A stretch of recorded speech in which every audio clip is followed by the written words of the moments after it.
Oh, in case you didn't know, this meeting is being recorded. I think Zoom has certain settings. It could be that they updated them, that they want to make sure everybody knows that when they're being recorded. But what I try to remember to do also is to spotlight myself so that anyways usually only records me, but sometimes I think if somebody talks, then there's a chance that you'll end up on the recording. So this way, but when I'm spotlighted, I think I will remain on the screen. Okay, all that was recorded as well. So welcome back. This is class number 4 of the fundamentals of prayer. I hope that you are finding this class meaningful. I always say the best part of teaching is that I get a chance to learn and grow. And so when I teach about, ethics, so then I'm thinking about it. When I teach about Sinai, so I'm thinking about it, changes my perspective on things. And when I teach about prayer, so then I'm delving into learning new things, and it transforms my own prayer. So thanks for being here for the ride.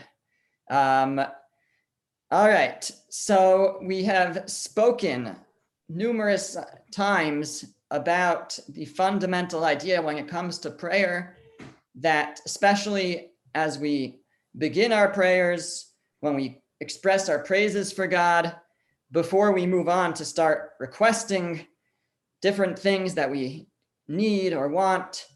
So we start by praising God, and that's because we want to clarify for ourselves that God is all able, omnipotent. God can fulfill anything that we're lacking. We are speaking with the right being to be speaking to when praying, and God can fulfill whatever our needs may be.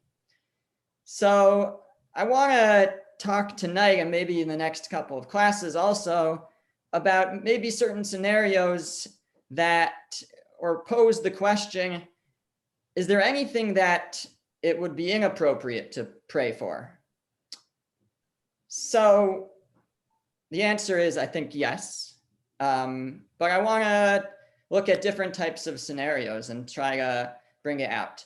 So let's imagine for a second a couple of scenarios. It's always something we can relate to is when somebody is sick. That's often when we find ourselves praying. So let's create a few different scenarios with that. So scenario number 1 is someone is very sick, and there's various cures that the doctors are aware of.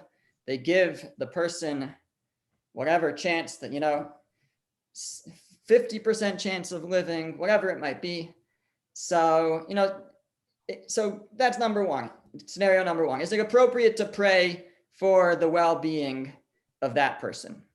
So I think that we would say certainly yes. That's often where we find ourselves. That's scenario number 1. Scenario number 2 is someone is very sick, and the doctors say, "I'm sorry, this is terminal. There's no chance that this person is going to make it." Is it appropriate to still pray for that person, or would we say if the doctors say there's no chance, then we should not be praying? Scenario number 3 would be that someone passes away, heart stops, the doctors pronounce the person as dead, and the family is so sad, so bereaved, and they're wishing they could bring the person back, and they start to pray, "God, please bring this person back." Is that appropriate to pray for someone who has been, declared dead to come back? And so those are 3 scenarios. I want to actually mention one more, which it's not necessarily a progression. The 4th one, which should really have been the first, is we don't know if somebody's sick.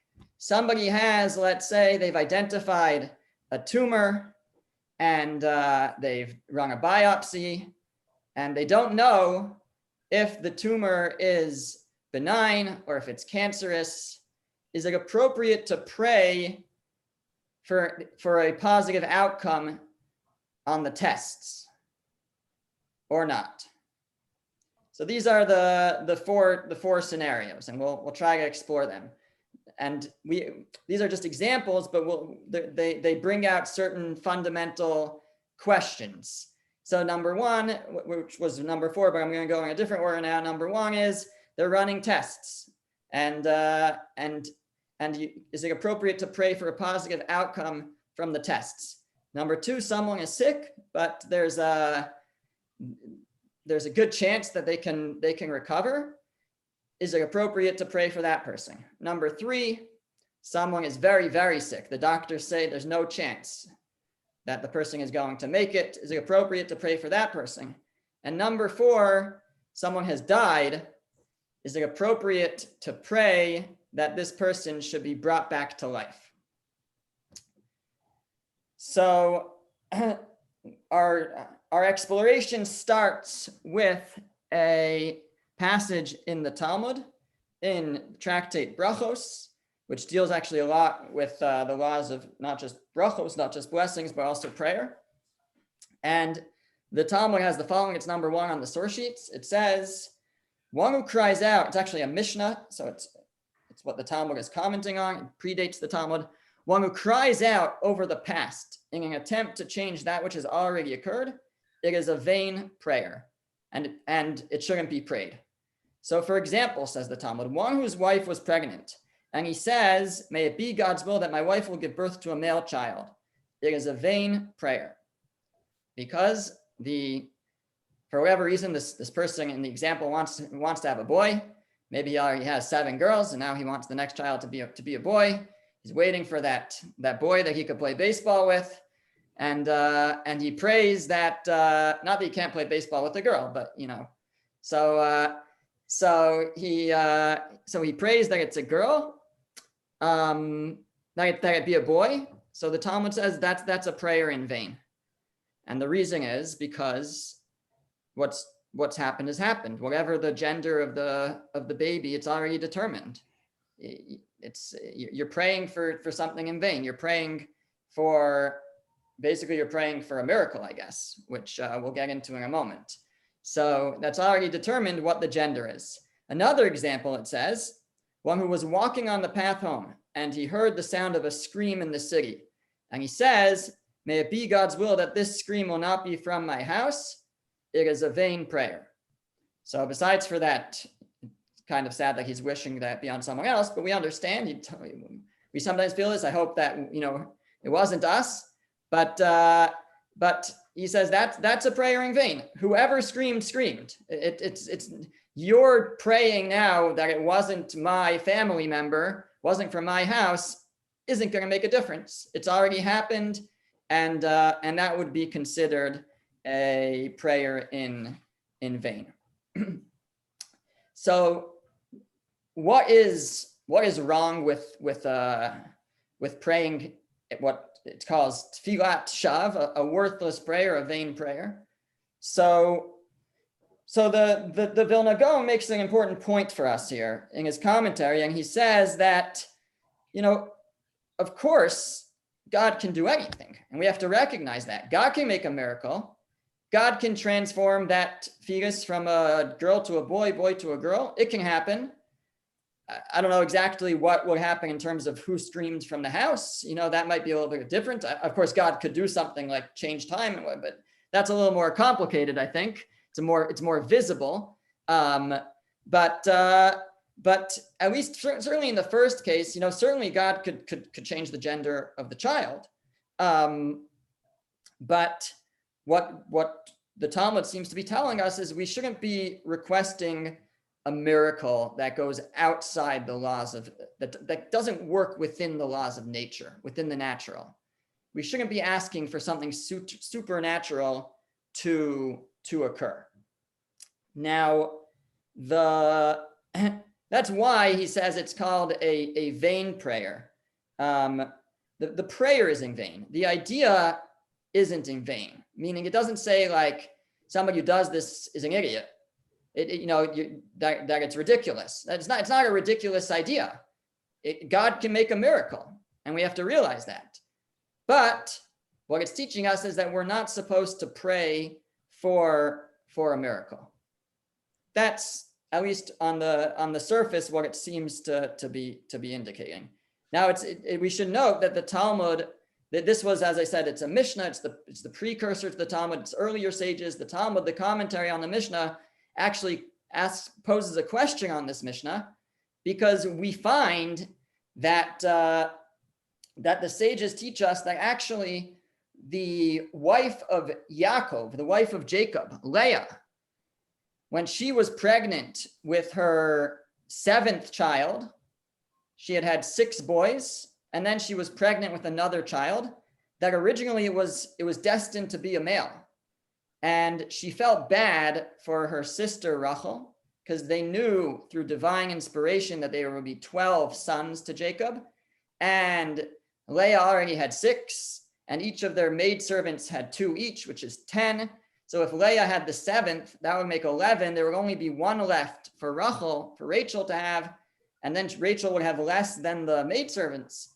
So Leah prayed, the sages teach us, that she not have a boy, and that she have a girl.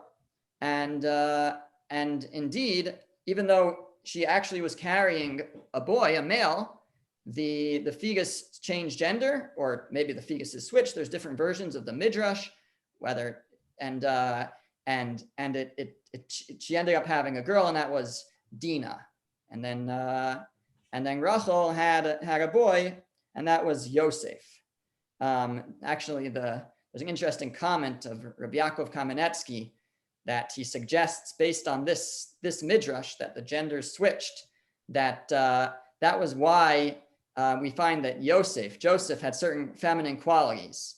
There's this idea that he that talks about how he like would play with his hair, and there's different midrashim that indicate that he had certain feminine qualities. So Rabbi Yaakov Kamenetsky connects that to this midrash, that perhaps it was because he was originally supposed to be the fetus was originally destined to be a girl. Again, it depends how you understand the midrash. Of course, nowadays in the world we live in, this takes on a whole different meaning. But I think it's an interesting idea and an interesting entry into that other topic, which it could lead into. So, anyways, that's a side point. So the Talmud raises this contradiction that we see that actually Leah did pray for this kind of miracle. So the Talmud comes out. It gives 2 answers. The first of the answers is the following. The Talmud says, kind of vague actually, like, yes, but that was a miracle. In other words, that was like a special miracle for her, and it's not to be applied to other situations. Or alternatively, the Talmud says that it was actually before the gender was clarified on the baby, and within the first 40 days, while the gender is still developing. So at that point, apparently it's still appropriate, it would be appropriate to pray if a person had a certain gender that they desired, since nothing has actually formed in the baby, that although we understand based on modern science that the chromosomes will ultimately determine the gender, that's what the Talmud says, that before anything is developed towards the gender, it's okay to pray. Anyways, I don't want to get into the science of the Talmud, but this is the Talmudic idea. The idea is that it is not appropriate to daven, to pray for a miracle that alters the course of nature. And therefore, the example is it wouldn't be appropriate to pray for the gender of a fetus to change in utero. Now, many commentaries raise a difficulty with a later ruling that actually appears in our Shulchan Aruch, in our Code of Jewish Law, and it relates to the prayers that we say, the additions that we add on Chanukah and on Purim into our benching, into grace after meals, Birkat HaMazon. And so when we say Birkat HaMazon during Chanukah or Purim, there's a special insertion, and that's called Al Hanisim. And it's really giving thanks to God for the miracles that he brought, specifically the miracle of Chanukah on Chanukah and the miracle of Purim on Purim. And that's fine. There's no question. There's no problem with that, to thank God for a miracle. It's not praying for a miracle. It's just praising God for the miracles that occurred. The problem is that there is a ruling that says that if one forgot to say the Al Hanisim, one forgot to insert this prayer, this paragraph of praise in the proper place in the benching in Birkat HaMazon, then later on in the benching, there's something that you can add instead. And that is, because there's a section in benching which has a whole list, we call it like the Harachamans. Harachaman this, Harachaman that, which means the merciful one, and we pray for different things. And there's a whole list of them. It's in the daily benching, daily grace after meals. But it says that if you forgot to say Al Hanisim on Chanukah or Purim, you can add in this special prayer. And I put it in the sources number 2. We recite Al Hanisim, which means for the miracles, in Birkat HaMazon, grace after meals on Chanukah and Purim. If one left it out, he does not go back. However, you can mention it amongst the Harachamans and say Harachaman, which means the merciful one, should make miracles for us as he did in those days. And this is the custom, it says. So the custom is that if one forgot to insert Al Hanisim, they should say this prayer later on in the benching. But if you read this prayer carefully, it seems to be that we are asking for a miracle. See, the original paragraph that we're talking about, if you skipped, was just a praise of God. You know, thank God for the miracles that he brought for us and the salvation. But the insertion that it says to make, if you forgot to say that, is actually a prayer. The merciful one should make miracles for us. We're praying for miracles. So how do we reconcile this? Because I thought that the indication from this passage in the Talmud is that one should not be praying for miracles. And here it seems to say that it's okay to pray for miracles. So there's 2 main answers given. Perhaps there are others offered as well, but 2 that are often quoted, and they're very important to understand. The first is that there's a difference between an individual praying for a miracle that's above nature for themselves, for their own situation, and praying for a national miracle. For an individual, it's a little bit presumptuous, or it's a little bit out of line to say, you know, God, please alter nature just for me, right? As much as God loves us, but God also has a system in place in the world, and we have many, different indications throughout our tradition that in general, God wants things to run in a natural way and not have to bring about miracles. In fact, persons are allowed to put themselves in a dangerous situation and rely on a miracle. That's not proper behavior. Talmud speaks about that. So for an individual to say, God, change nature for me is number one, presumptuous, and number two, like, why, and maybe this is the same thing, but like, why would a person think that they're deserving of that, of such a significant change in the world? But when we're dealing with a national situation, we're calling on the merits of all of the Jewish people. So in that type of situation, then it is perfectly appropriate to pray for something miraculous, something above nature. And so therefore, when we say this insertion on Hanukkah, if a person forgot to say the one they were supposed to say, and they insert this, what we're really just saying, we're not asking for a miracle just for ourselves, just for me, God, please bend nature just for me. That would be inappropriate.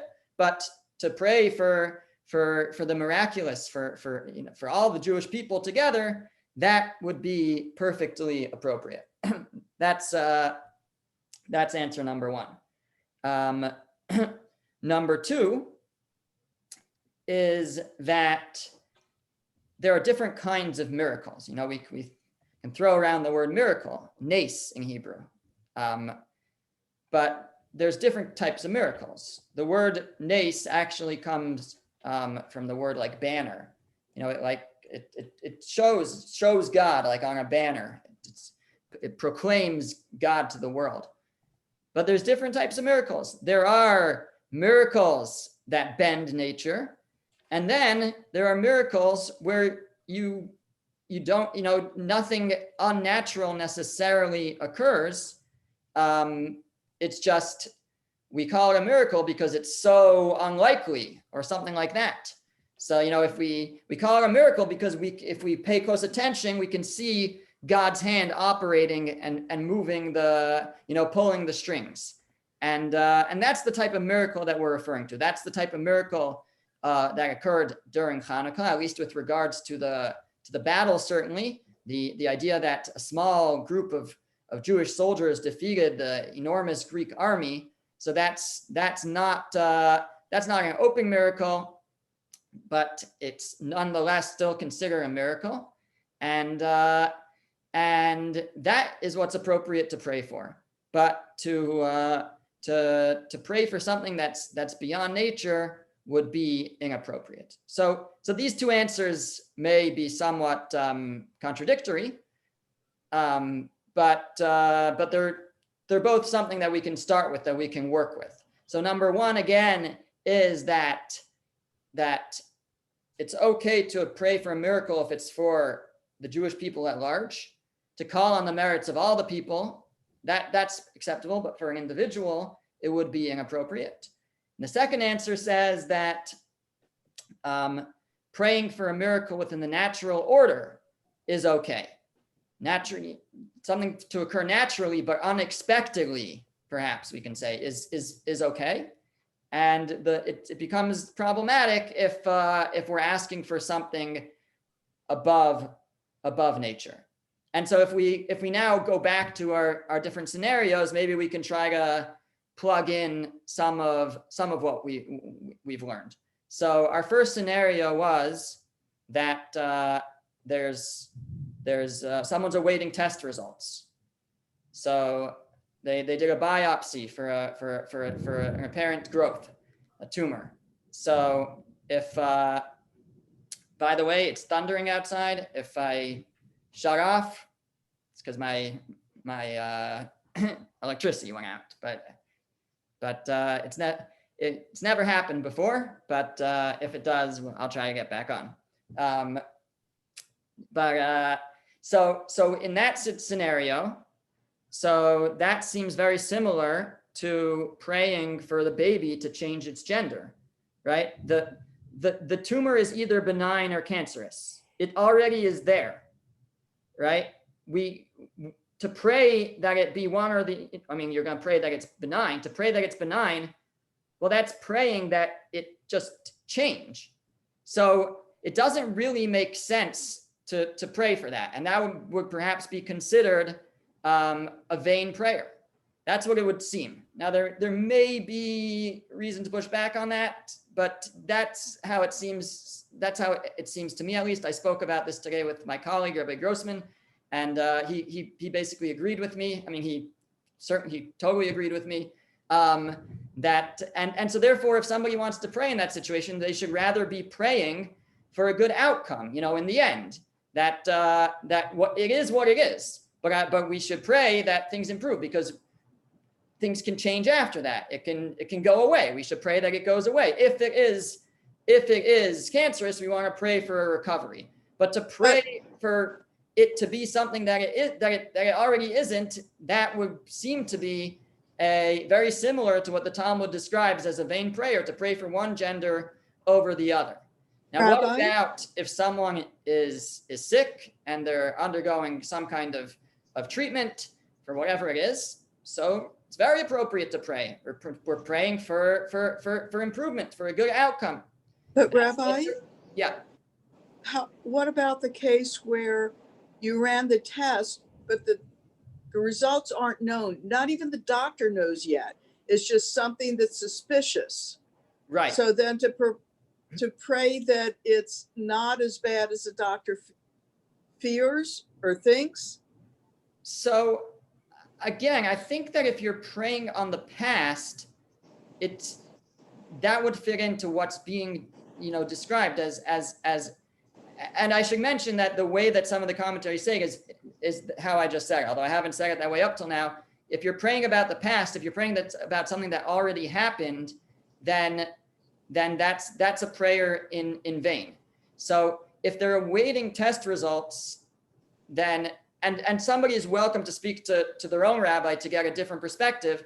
But I think that to pray for a positive test result is a vain prayer, because it is already what it is. We have to pray on the future. We have to pray going forward that things should improve, that things should change. But whatever the current situation is, it is what it is. That's what seems to emerge from this passage in the Talmud. The only reason I'm like holding back a little bit is because there's another passage in the Talmud which is a little bit contradictory, but they try to rationalize it, but I mean to reconcile it. And that is there's a passage in the Talmud that teaches an idea that when something is hidden, then blessing can come upon it. So it says that if a person is going to be counting their grain piles, and they want to pray that they have they should have extra grain, that they should have blessing in their grain, they should do it before they count, not after they count, because you only get blessing on something that's hidden from the eye. That's another passage in the Talmud says, and it seems to somewhat contradict this, because whatever amount of grain is there is there. How can you pray that it should be more than what it is? It is what it is. So the commentaries try to differentiate between these two scenarios, the scenario of the fetus and the scenario of the pile of grain. But to me, the scenario of a medical test is more similar to the fetus. It is what it is, and it's going forward that we have to pray for. We have to daven that things should improve, whatever the situation is. In the scenario of where the doctors say, there's no chance, terminal illness. So here again, first of all, I think that everybody knows doctors have been wrong before, right? So just because they're telling us that there's no chance, things have happened before. There could be an improvement, and also it comes back to the idea that there could be a recovery within the natural order. If someone were to recover after, which has happened plenty of times, after a doctor said, there's no chance. So would we say that that's a miracle that's above nature, that's breaking the rules of nature? No, not necessarily. God can bring about a cure within the natural. They had a miraculous recovery. Things started to improve. It's certainly can work within the natural order, and therefore it's certainly appropriate to pray for such a person, because a person can have a natural recovery even, and again, by natural I just mean within the laws of nature. We're talking about divine intervention, but within the laws of nature. So therefore, when I'm praying for that, I'm not praying for a miracle that's going to break the laws of nature, which would be inappropriate on an individual level. But I'm praying for a miracle that's within the natural way, something miraculous to happen within the natural order. And finally, in the fourth scenario, where the person has already died, so there again, unless we think that they made a mistake, that the person is not actually dead, then it would be, again, inappropriate to try to change the past and pray for a miracle that would alter the past. That would be something supernatural and would seemingly be inappropriate. Based on what we said, that if we're praying for a national miracle, then it is appropriate to pray for something miraculous, or at least it's not inappropriate. So that also, if Israel is under attack, and we feel that we need a miracle. So then, as in different scenarios over the life of our people has been the case, then it would, according to this, it would not be inappropriate to pray for something, even if we're praying for something that's supernatural. Okay, so that's sort of the philosophical, and I think it's a good entry point into looking at the second blessing of the Shemona Esrei, of the Amidah, which is often referred to as Gevuros, the blessing of might. It begins Ata Gibor, which means God, you are mighty, and it also this blessing touches on the resurrection of the dead. Actually, 3 times in the blessing we mention the resurrection of the dead. We're going to have to comment on that. Why 3 times? But if any blessing gets into sort of the supernatural, the breaking of nature, so it would be this blessing. We have Milchuk Potholders Glucka. So let's take a look. So the blessing begins Ata Gibor, which means you are mighty. Now, what does it mean to declare God as mighty? So you may remember that even in the first blessing, we refer to God as Ha Gibor, the mighty one, same word. And we gave a certain interpretation there, but the point that we brought out is might usually implies stronger than someone else. That's the idea of Gibor. It's overpowering.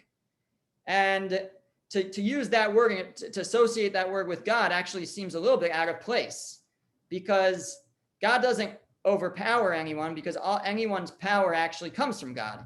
So it's not exactly overpowering anyone. He's providing. He is the source of anyone's strength, of any strength in the world. But still, from our perspective, that's how we may see it, and it could be that as how Rav Dessler explains it. We're just talking about it from our perspective. The way that we observe it, or we can understand it, is we see certain powers in the world. They seem independent to us, and with this we declare that God is Gibor. God is mighty. God can overpower them, and in particular, which ties into what we're talking about today, is the natural order of things. There's a system of nature that's in place. Obviously, God put it there, and its source, its strength comes from God. But Ata Gibor, God, you are mighty. God, you can overpower nature, and we're acknowledging that. Now, remember, we're still in the beginning of the Amidah, which means we're still in the praise section. We're not making any requests yet. We're not asking. So none of the things that we say in this paragraph are prayers for that where we're requesting anything from God. We're just praising him. And we'll have to keep that in mind as we go through. So over here, we're praising God that he can overpower any power in the world, including the powers of nature, which he put in place, and he can bring a miracle. Now, we've discussed that in general, it's not appropriate for us to be praying for a miracle that breaks the laws of nature. So maybe you might say, well, so then why are we praising God about that he's mighty and can overpower nature, and preparing ourselves to now ask him for things if we're not going to be asking about asking anything for him to overpower nature? So first of all, we can answer, well, we already said that sometimes it is appropriate. In certain circumstances, it is appropriate. If we're praying for the community at large, it's appropriate. But furthermore, it's still important to start off this way and remind ourselves that that God can make a miracle, and if he can and if he can make a miracle and bend the laws of nature, then certainly he can make a miracle that does not bend the laws of nature. He can make a miracle that he can alter things, alter the course of our life in order to improve things for us. So as we prepare to again to make our ask, to ask God for wisdom and for good health and for sustenance and for redemption and all of those things, we clarify for ourselves, Ata Gibor, God, you are mighty. God, you can do anything. You can bend the all the natural systems. You can override them, overpower them. And so that's how we introduce this blessing. And we continue and we say, Ata Gibor le'olam, you are mighty forever. Because some people think that God is limited, that God tires himself out. You know, after a day or a week or a year or a millennium, you know, God gets tired and his strength wanes. He's been working hard all these years. Maybe some think that God gets old.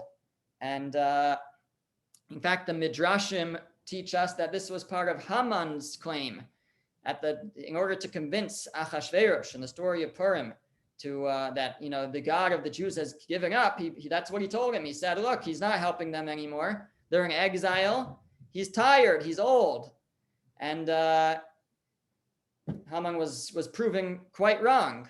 But that's what we express here, Le'olam, that God's strength it's forever. It never wanes. He never tires. And at any time he can overpower anything, and any powers in the world overpower nature.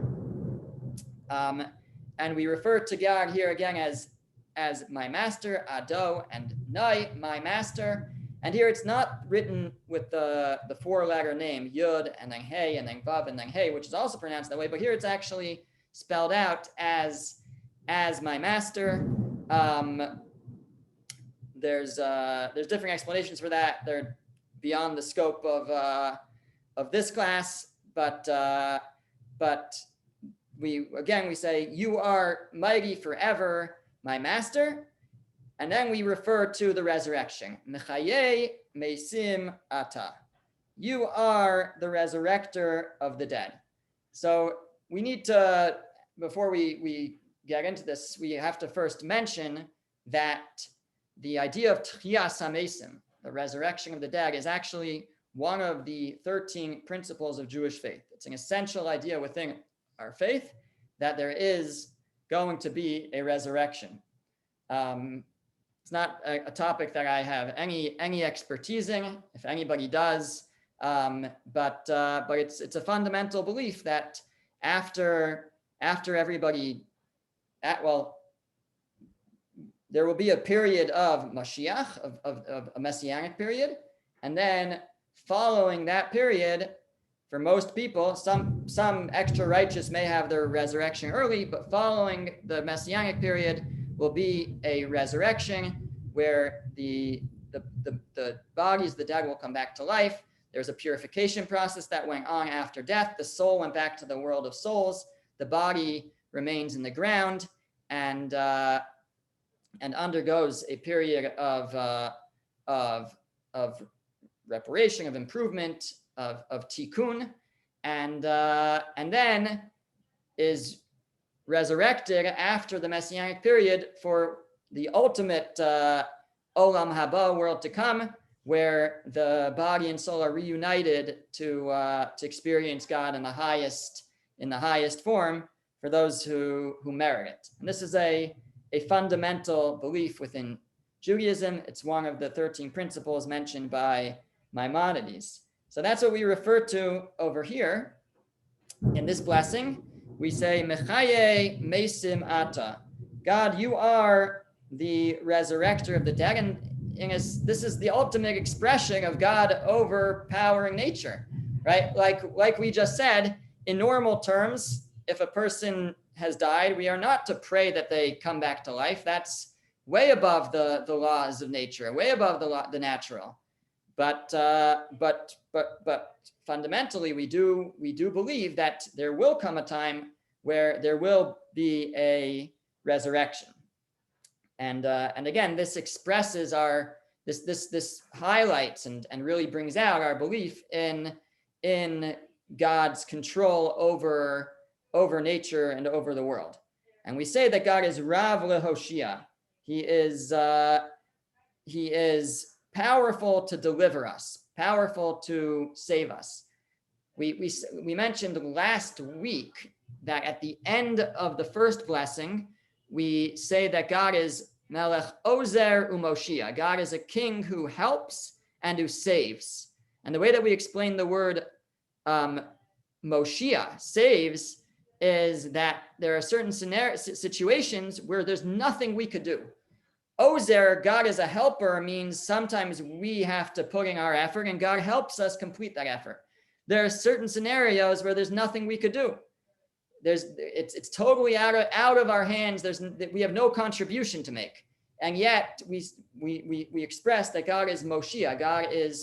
God saves us. God still intervenes in those situations. And that's expressed over here, Rav Lehoshia, which is extremely, powerful to deliver us, to save us. And this refers to after death, that after a person dies, they certainly cannot contribute in any way. And yet there's a salvation for the body and the soul that eventually comes when the body is resurrected. And now after that, we have an insertion that we say in the winter months, we praise God for rain. It's not a request. We're not making any requests here. We are only in the section where we're praising God. So we praise God for rain in the times of year that it's appropriate for rain, which is the times of year that it's beneficial for it to rain, at least in Israel. And we say, Mashiv haruach umarid hageshem. He's the causer of the wind to blow and of the rain to fall. The main focus here is the rain. And we mention it over here. It's very interesting. We're talking about the resurrection of the dead, and all of a sudden we're talking about rain. But in truth, there's there are many similarities between rain and the sustenance that it brings and the idea of a resurrection. And that's why it's mentioned over here. So for example, the first important point that Rav Dessler makes, Rav Eliyahu Dessler, is that, when we think about the resurrection of the dead, so like I said, it's a tremendous miracle. Why is it a tremendous miracle? Because it's absolutely smashing through the laws of nature. People don't come back to life within the natural order of things. From, a lifeless body. On the other hand, to us, it seems, if we see, we have a little potted plant and we put seeds in and we pour water and it sprouts. Okay, no big deal. It's not a big deal. And we're not too impressed by that. And why not? So the answer is because we're used to it. We see it all the time. That's why it's nothing amazing. But imagine if it was the opposite. Imagine if you took a body, you put it in the ground, you watered it or you didn't water it, whatever. You wait a month and then the body pops out. It's alive again. It's resurrected. And imagine that's what happened every day, all the time. That's how the world functioned. But imagine this amazing, miraculous thing. You take a seed, you put it in the ground, and if you wait 6,000 years, it's going to sprout and a plant will grow, right?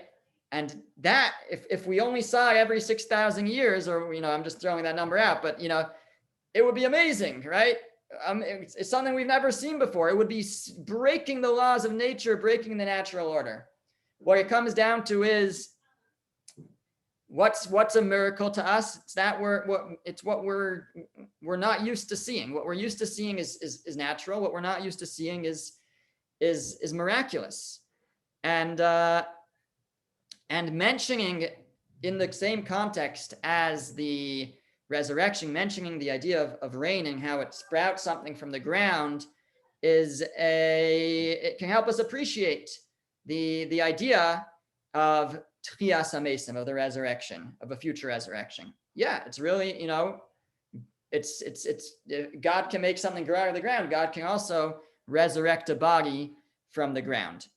And there are other similarities that, for example, rain brings about a resurrection, so to speak. The process of a seed growing itself is somewhat of bringing something back to life. The seed is dormant. If it doesn't get the proper amount of water and oxygen, and nothing's going to happen to it. It receives water and oxygen, and then it breaks open and it germinates and it breaks open and something sprouts. It's Tchias HaMesim. It's a resurrection that it experiences. Also, the land experiences a resurrection. At the beginning of a growing season, it looks completely dead. It's brown and or there's nothing growing there, and then it rains. And after that first rain, all of a sudden you start to see the life coming back. Things start to blossom and bloom, and so in a certain sense, that's also a resurrection. So there's definitely a connection here, and it helps, and the idea of rain can help us appreciate the concept of an ultimate resurrection. Okay, but it also ties into what we continue with, and that the next series of praises of God all are, I would say, like quasi resurrections, so to speak. So first we say Mechalkel Chayim B'Chesed. God is the sustainer of the living with kindliness. Mechalkel means that not just that God sustains, but that he sustains us according to what we need. And again, if we try to appreciate what we're doing as we say these words, that we're praising God to help us appreciate all that he does for us, all that he can do for us before we then go ask him. So we can internalize, we can consider or contemplate at this point that he sustains us according to what we need, and that he provides for what we need, and whatever we end up with seems to be that's what we need, because God is Mechalkel. God fills us up. He gives us, he sustains us based on the need of each individual. And we say he's Mechalkel Chayim. Chayim means life in general. It's not just us, it's all of creation, all of life, plant life, animal life. God sustains all of that at the same time. And how does he do it? B'chesed, with kindness, even though we're not always deserving. Certainly, other creatures don't, they don't have mitzvos, they don't have commandments, they don't have kindness, they don't earn anything, they're not deserving of anything, but God provides for all with kindness. And this, of course, ties back to the rain. The rain, we mention the concept of rain because that also ties into providing. God provides rain, which provides sustenance for the world. And in a certain sense, he's giving life. By giving food, by giving sustenance, he's giving life. That's similar to a resurrection. A resurrection is giving life. And now we go through these stages. Well, God provides sustenance. That's also giving life. God, we continue and we say, we mention again, Mechaye Mesim, again, that he resurrects the dead. So some commentaries here explain that it can't mean the same thing that it just meant a few lines ago. We just said that God is the resurrector of the dead. So what does it mean over here? So it must mean something else. And what some suggest, the Ritva suggests that it refers to someone who is near death. one of the examples, one of the scenarios that we mentioned, that God can revive them and allow them to live longer. And perhaps a deeper meaning, as explained by Rabbi Chaim Friedlander, is behind this idea is that someone may have a decree that the justice demands that it's time for their life to come to an end. And but what we express here is that God is Mechaye Mesim, God resurrects the dead, Birachamim Rabim, with great mercy. That at times God's attribute of mercy will override his attribute of din, of justice. And so even if sort of the justice demands, justice states that this person's time has come, but God has great mercy, and we can sort of break through, and in his mercy he can extend their time on earth, really to give them more of a chance to keep improving. And so again, this is sort of a type of resurrection. It's a person that's near death, but then can experience more an extended life. Other ways that God revives us, it continues, Somech Nofalim, he raises the fallen. So a person could be sick. They can be, fallen. They can have experienced difficulties. They could be poor, and God, so to speak, resurrects them, raises them up. God is Rofei Cholim, a healer of the sick, even once the doctors have given up. But God brings about healing sometimes. And again, we should mention, this is not a prayer at this point. We're not asking God to heal the sick at this point, and we're being appropriate at this point to start thinking, God, please heal so-and-so. We have a blessing for that later in the Amidah. At this point, we're just praising God. We're just recognizing that he can do this and does do this and is kind and has great mercy. And then we say, Umatir Asurim, and he releases the imprisoned. So besides for the most basic understanding that he releases someone who is imprisoned, but a person can be imprisoned in other ways. A person can be imprisoned because they're too sick or too weak to move. A person can be imprisoned by themselves, by their own self-esteem, they hold themselves back. A person can be imprisoned by other people who are limiting them. But in all these scenarios, we again recognize that God is a God who frees the imprisoned. And we praise God for that. And then later, again, we can ask God, if we find ourselves in a certain scenario, that it's appropriate for us to pray for this. So after we praise God here for it, we can later make that request. And finally, for today at least, we have Umekayem emunaso ishenei afar. He's the fulfiller of his faithfulness to those who sleep in the dust. And this also goes back again to the resurrection. He fulfills his promise that to the dead, that he will resurrect them. But it's interesting because it doesn't refer to them as the dead over here. It refers to them as those who are sleeping. Why does it refer to them as sleeping? So two possibilities here. Number one, that by referring to it to the dead as sleeping, it expresses a certain recognition that this is temporary, that it acknowledges the idea that there will be a resurrection, just like someone goes to sleep.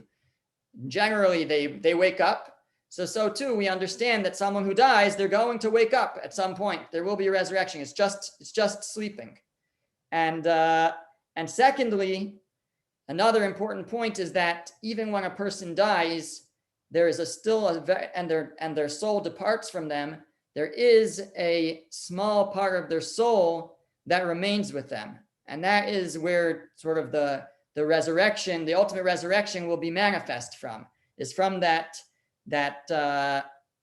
spark that still remains with them. And this actually explains the idea of going to pray by there's customs to go and pray by the grave of a tzaddik, of someone who's righteous, right? That was what people go to Meron for, to pray by the grave of Rabbi Shimon Bar Yochai. So different graves of great righteous people. Why is anybody praying by a grave? It's just a pile of bones. But the idea, according to at least Rav Chaim Friedlander, is that because our tradition teaches us that actually there is a spark of the soul that remains with the body after it passes, from which the resurrection comes. So therefore, there's still something there. And now, what the concept still, why we're doing that, we're calling on their merit. We're not praying to the dead sage, but we're calling on their merit. But there's still something there because their soul is still present. So just to sort of wrap it up, we talked about the idea that we're not in general supposed to pray for a miracle that breaks the laws of nature on our own, but for an individual. But it's perfectly acceptable to pray for something that seems beyond reach, but that can play out in natural terms. Someone is terribly sick, but we can still pray, even though the doctors don't give them a chance. But God can bring about a salvation. God can cure that person through natural ways. And I think a lot of that idea is what's being expressed in this blessing, which we've only done half of tonight, but in that we start by recognizing God's full control of nature as a gibor, as the mighty one who overrides nature. The ultimate expression of that is Mechaye Mesim, God resurrects the dead. That's a very clear expression of overriding the laws of nature. And then we introduce different scenarios. We praise God for different scenarios in which a person could find that they're in need of a salvation, or they pray for someone who's in need of a salvation in these various types of scenarios, whether it's someone who's sick or someone who's in difficult straits or whatever it might be. These various praises of God express that nothing is beyond his control. And we're getting ourselves into the frame of mind that, God, you are the one who sustains the living with sustenance. You resurrect the dead. You bring people back who are very sick.